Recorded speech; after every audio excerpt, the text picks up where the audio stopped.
안녕하세요. 책방 여름숲의 하루 여행자입니다. 오늘은 제가 홈스쿨링 엄마로서 책 한 권을 추천해 드리려고 합니다. 여러분, 홈스쿨링 하면 어떤 장면이 떠오르시나요?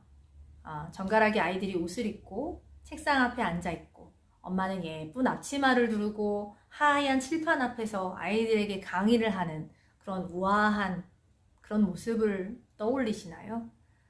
제가 아는 가정은 그런 모습이라고는 전혀 없습니다.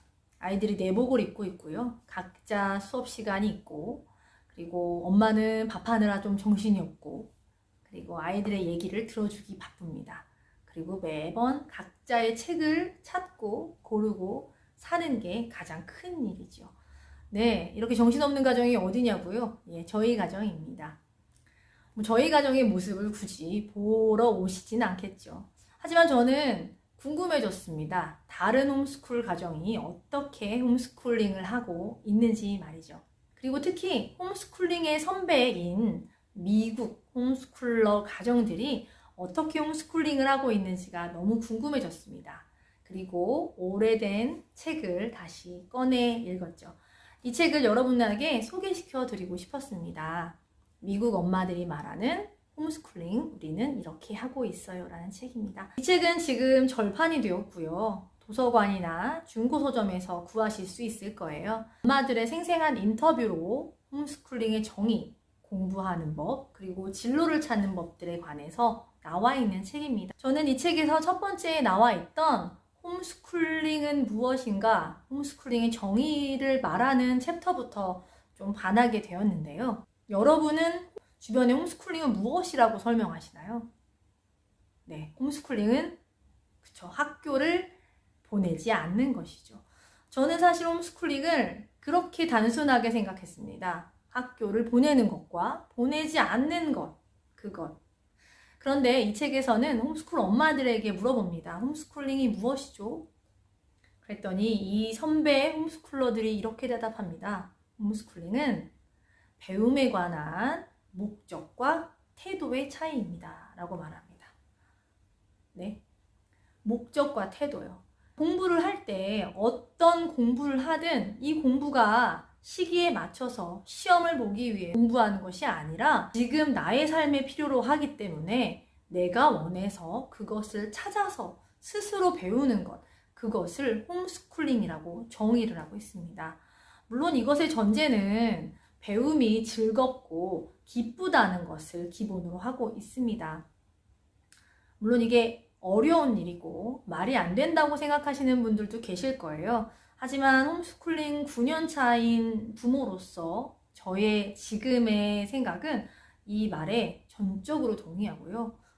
이것이 정말 진짜구나. 진짜 홈스쿨링이다. 라는 생각을 할 수밖에 없는 대목이었습니다.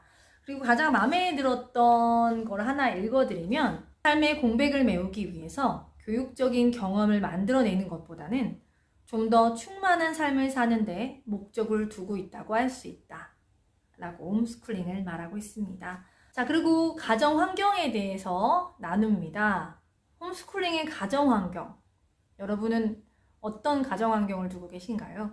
이 책 안에서는 두 가지 가정 환경을 말합니다. 하나는 집 안에 인테리어라고 부르는 부분이죠. 그리고 주변에 어떤 물건이 있는지에 관해 나눕니다. 어떤 집은 TV가 없는 집도 있고요. 어떤 집은 책으로 가득 둘러싸인 집이 있고요. 어떤 집은 농사가 중요한 일이기 때문에 농기구들로 가득 차 있는 집들도 있습니다. 이 홈스쿨링 인터뷰 책 안에서는 그 가정의 성향에 따라서, 그 가정의 추구하는 목적에 따라서 집안에 아이들이 계속 바라보고 관심 있게 만지고 보고 느낄 수 있도록 가정 환경을 만드는 것에 관한 중요성을 말합니다. 이것은 단순히 책을 많이 두어라와는 다른 의미였습니다. 우리 가정의 아이들이 지금 관심을 가지고 있는 것들로서 자극이 잘 될 수 있도록 만들어져 있는지에 관한 그런 가정 환경을 이야기합니다. 그리고 두 번째 가정 환경을 얘기합니다. 두 번째 가정 환경은 부모라고 말하고 있습니다. 부모는 삶의 태도를 배우게 하는 가장 큰 스승이라고 말을 하는데요. 부모가 책을 읽지 않으면서 아이에게 책을 읽게 하면 안 된다고 요즘 많은 분들이 말씀하시죠. 이 책 안에서도 마찬가지입니다. 여유로운 시간에 책을 보게 하는 아이로 키우고 싶다면 부모가 먼저 여유 시간에 책을 읽는 모습을 보여주어야 하고요. 어떤 긴급한 상황에 문제가 생겼을 때 차분하고 침착하게 지혜로운 대처를 하는 아이로 키우고 싶다면 부모가 먼저 어려운 상황이 닥쳤을 때 차분하고 침착하게 살아가는 모습을 보여주어야 한다는 것입니다. 마찬가지로 어떤 것을 싫어하는 것, 어떤 것을 좋아하는 것에도 태도를 조금 더 조심스럽게 해야 한다고 말하고 있습니다. 저는 이 대목을 읽으면서 책을 좋아하는 모습은 참 자신 있게 아이들에게 보여주었는데요. 설거지를 참 싫어해요. 설거지를 싫어하는 모습을 아무렇지 않게 보여주었던 저 자신을 반성하는 시간을 가졌습니다.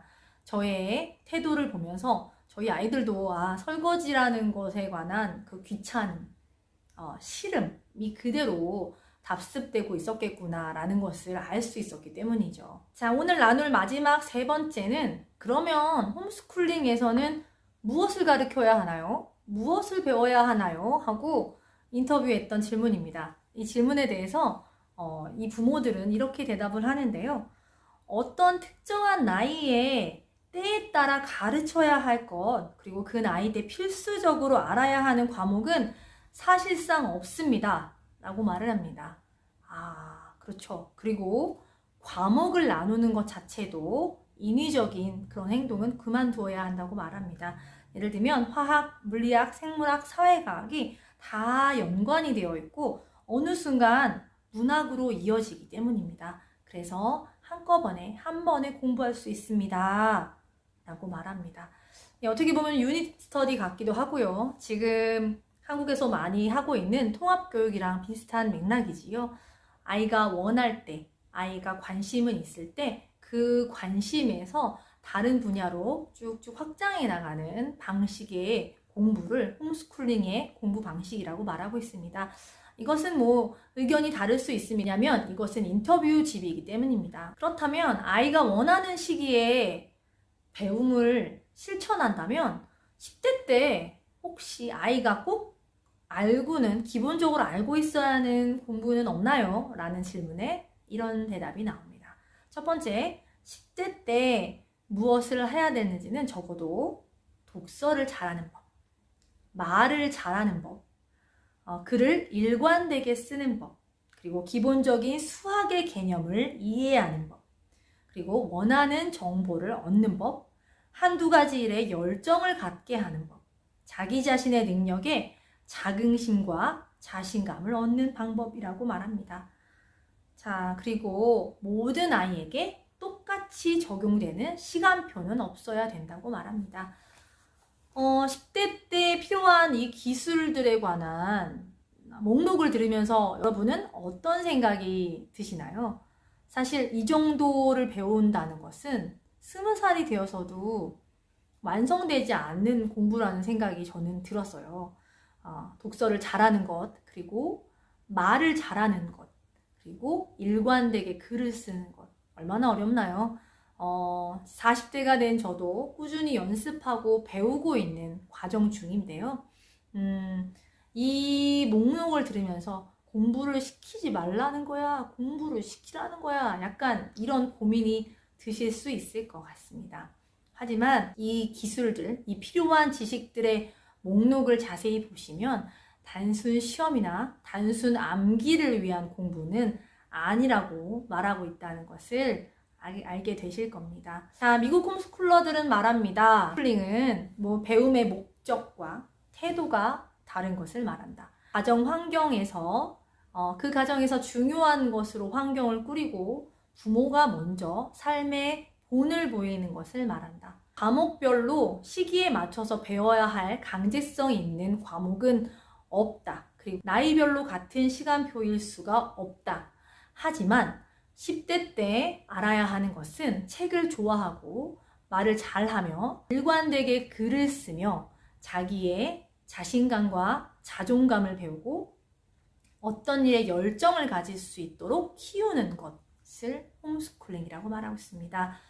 네, 이 인터뷰 안에 있는 홈스쿨 엄마들이 참 멋있고요. 함께 등장하는 아이들의 인터뷰도 참 건강합니다. 저에게는 이 책은 용기를 주고 그리고 반성하게 하는 면이 있어서 아주 오래전에 사놓고 가끔씩 이렇게 들춰보고 있는데요. 다음 이야기는 그러면 어떻게 공부합니까? 라는 질문입니다. 이 질문도 함께 다음 시간에 나눠보도록 하겠습니다. 끝까지 들어주셔서 감사합니다.